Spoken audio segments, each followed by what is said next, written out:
अकोला में महाराष्ट्र बेरोजगार महासंघ के पदाधिकारियों ने आरोप लगाया है कि एसटी की सरकारी जमीन को बुलडोजर लॉबी को सौंपने का खेल चल रहा है, जिसके पीछे करीब 1 लाख करोड़ का बड़ा घोटाला है।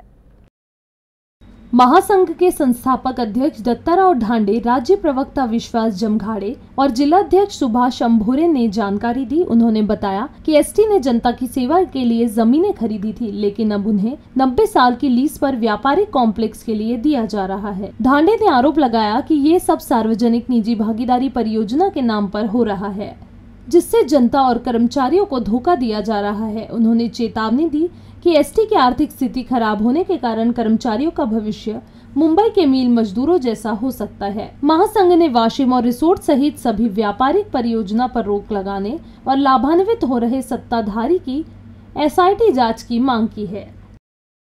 अकोल्यातला जर दोन डेपो पाहिल्या पण बसतानात या उड्डाणपुलाच्या बाजूलाच फार मोठ्या प्रमाणात जमीन आहे। ती जमीन 2000 करोड रुपयाला आज त्या ठिकाणी व्यापाराच्या माध्यमातून ती जमीन राज्यातला मंत्रिमंडळ आणि परिवहन मंत्री हे संगतमत करून करोडो रुपयाचा व्यवहार त्या ठिकाणी होताना दिसत आहे।